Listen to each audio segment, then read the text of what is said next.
The arena floor was slick with luminescent blood, 3 different colors, none of them red. Amanda stood at the edge of the combat pit, her fists clenched so tight her knuckles had gone white. Above her, thousands of alien spectators roared their approval as another warrior fell to the Krovax champion. "They're going to kill him," she whispered. Sonny grabbed her arm, his voice urgent. "Amanda, don't. You can't. Watch me." The Krovax were the galaxy's premier warriors. 7 feet of corded muscle and chitinous armor that could deflect plasma bolts. For 3 cycles, their champion, a brute named Vexmer, had torn through every challenger the Concordance could offer. The fights were supposed to be diplomatic demonstrations, a way for species to prove their worth without actual war.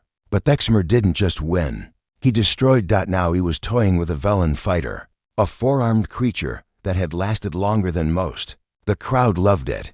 They loved watching the champion break his opponents slowly, methodically, like a craftsman perfecting his art. Amanda watched the Velen's secondary arms snap like twigs. "Enough," she said. She stepped forward, her boot crossing the threshold into the arena. The moment she did, the crowd's roar transformed into confused murmuring. A human, the newest species to join the Concordance, barely past their industrial age when first contact was made. The species that couldn't survive the high-gravity worlds, whose bones were fragile, whose skin tore so easily. Vexmer dropped the Velen warrior and turned. His translator crackled. "A joke." "No joke," Amanda said, rolling her shoulders. She'd stripped down to a simple tank top and combat pants. No armor, no weapons. Just her, me and you. Right now, the Arena Master's voice boomed across the stadium, translated into 100 languages simultaneously. "The human female has issued challenge. Does the champion accept?" Vexmer's mandibles clicked in what might have been laughter. Gladly, Sonny had made it to the arena's edge, pressed against the energy barrier that separated spectators from fighters. "Amanda, you're going to get yourself killed." She didn't look back. Probably. Then why? Because someone has to. The Krovax champion circled her like a predator sizing up prey. Amanda knew what he saw, a creature that barely reached his chest, without natural weapons, without armor, without any of the biological advantages that made species like his dominant. The crowd had gone quiet now, waiting for the slaughter. Vexmer struck first. A casual backhand meant to send her flying. Amanda ducked under it, stepped inside his reach, and drove her fist into the soft spot where his thorax met his abdomen. The impact sent a shock up her arm, but Vexmer barely grunted. "Cute," he growled. What happened next was a blur to the crowd. Vexmer launched a combination that would have pulverized stone. Amanda moved like water, every strike missing by millimeters. She didn't just dodge, she flowed, reading his movements before he made them, her brain processing combat data at speeds that made the Krovax's renowned reflexes look sluggish. Because humans had something most species didn't: persistence hunting, endurance born from chasing prey across endless savannas under Earth's merciless sun. And more than that, they had adaptability born from being the weakest predator, who somehow became the apex. Amanda waited. Let him swing. Let him roar. Let him waste his energy. Then she struck.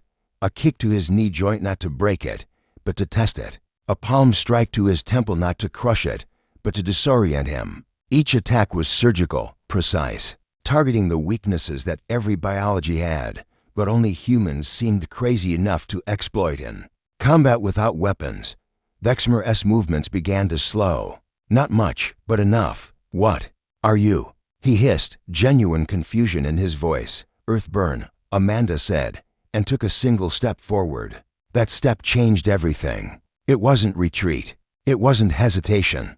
It was the step of a predator that had been studying its prey and was now ready to feed. Something in that movement triggered a primal response in every being watching. The recognition of a hunter's intent.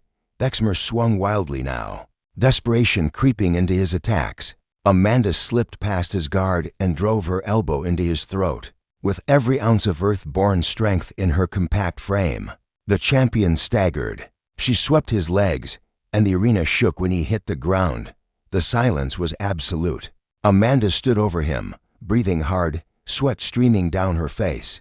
"Yield," she said quietly. Vexmer tried to rise. Amanda's boot pressed against his chest, not hard enough to injure, but firm enough to make her point. I said yield. The translator picked up his reluctant growl. I yield. The crowd exploded. Not in celebration and shock, in disbelief, in something that might have been fear. The human had won. The fragile, weak, soft-skinned human had defeated the Krovak's champion. Amanda helped Exmer to his feet.